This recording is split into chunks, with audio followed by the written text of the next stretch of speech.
Hey team, hope you guys are enjoying your week.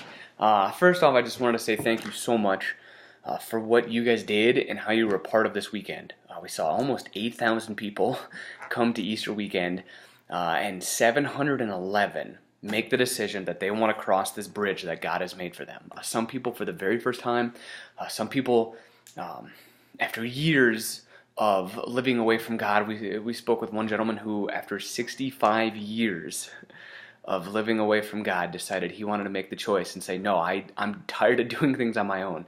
65 years. Just think of the pursuit that God had to the task of pursuing this guy. How many of us could say we've pursued for any amount of time like that? That to me is incredible. 65 years. He walked away from God, and he never stopped pursuing him. And he made the choice that, okay, I want to walk this bridge. I want to follow Christ. That was awesome. We also got to see on one side of the bridge this story and this video of Matt McPherson and just trying to do things on your own and never feeling like you're worth anything, and then getting to realize how valuable you are in God's eyes. Matt was actually down by one of the bridges, and so as people watched this story, they got to go walk and shake his hand and hug him. And I just thought that was so cool, because we see so many of these stories and videos, and you hear about all these great things that are going on. And as somebody who goes to church for the first time, they watch that and they think, boy, I'll never be like someone like that. And in fact, I'll probably even never even meet that guy. And here he is down there encouraging them, cheering them on as they cross the bridge. So such a cool moment for so many people. But I want to say thank you guys for being a part of that.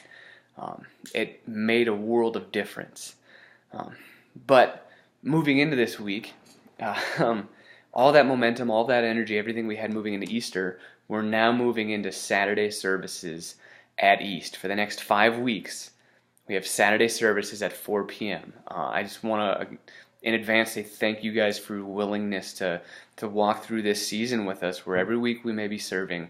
There's going to be periods where we're tired, and I want you guys to let me know if you need a break, or if you're feeling just overwhelmed, or please let me know, because we're going to walk this out together, which means there's going to be times where some of us get tired, some of us need a break, and I want you guys to be able to have that.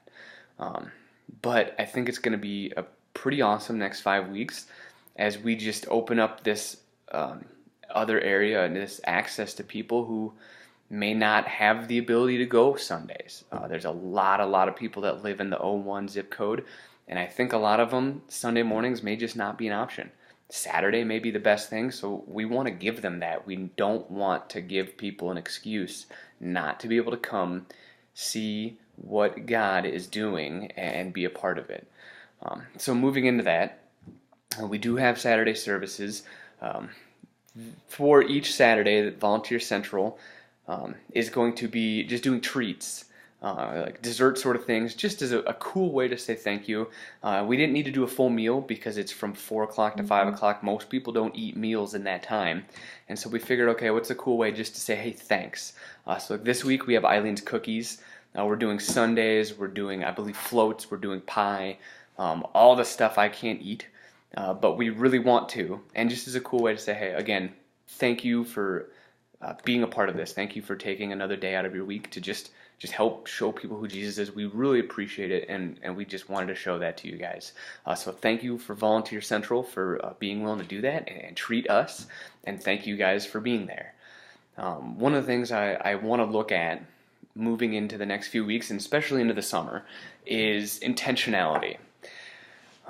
I think that's one of the biggest parts about becoming uncomfortable and doing the things that we're uncomfortable doing, because sometimes we think, okay, I know this is uncomfortable, so I need to do it. And we have the intention to do something.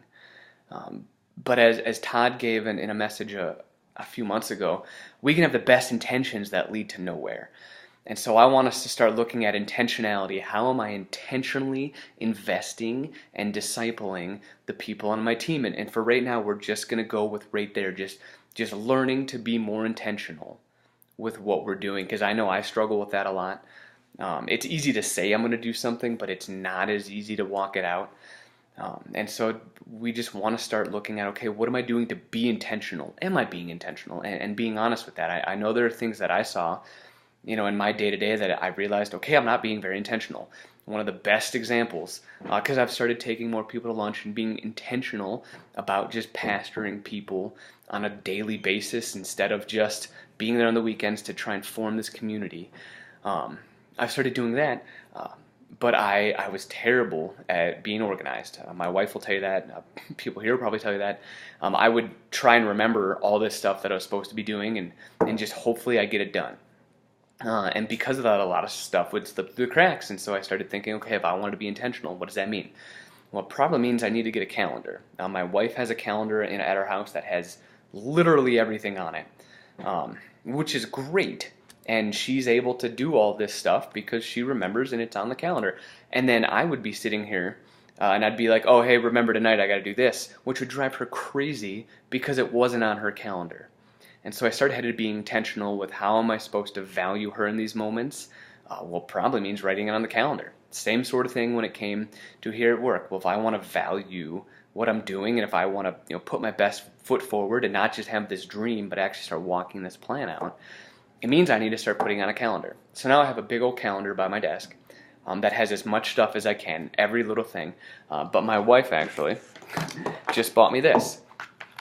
It is a weekly planner, which she has used, I think, since she was born and loves them. I have never used one of these. We used to get one every single year in school, and I would use it to doodle, and then I would peel like the ring off, and there was literally, I never ever used them.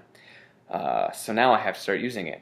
And there's the calendar, and then there's the tasks to do, and none of this is comfortable for me, because in my mind I'm like, why don't I'll just remember it, right? But there's so many things I've already realized in the last 2 weeks of writing it down that I look back and I'm like, oh, I forgot. I got to do that, or I got to do this. And so I don't just want to have a plan to get better at being organized. I actually want to start walking that out. I want to be intentional about the things that I'm doing, and I want us to be intentional about discipling our teams. Some of that is just kind of, okay, logistically, what's the first step I take? What's the next step I take? But I want to start thinking about that. First, am I being intentional? Because you know what, there's times we're not. And I'll tell you that, and David would tell you that, and it's okay. But as he's going to say this weekend, we need to know where we are in order to know where we're going. And so I want to know, how intentional are we at being leaders, at discipling people? And then starting to formulate this plan together. Okay, how do we become more intentional about investing into my team? About just even speaking to people one-on-one. What does that sort of stuff look like? And I want us together just to start looking at that and just making the choice, okay, it may be uncomfortable, but I want to be intentional about discipling people on my team.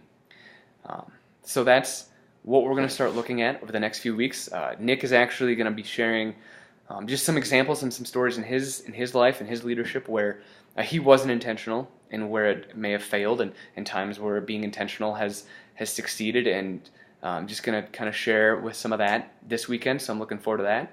But I'm excited for this next phase of, okay, it may be uncomfortable, but we want to stay uncomfortable and continue growing and letting God stretch us to be the best leaders and disciple makers and disciples that we absolutely can be for ourselves, for our families, for our teams, for our community, for everybody. So thank you guys. I love you. Thank you again for so much for what you're doing. And I cannot wait. I'm very excited to see you guys this weekend. And yeah, thank you. We'll see you soon.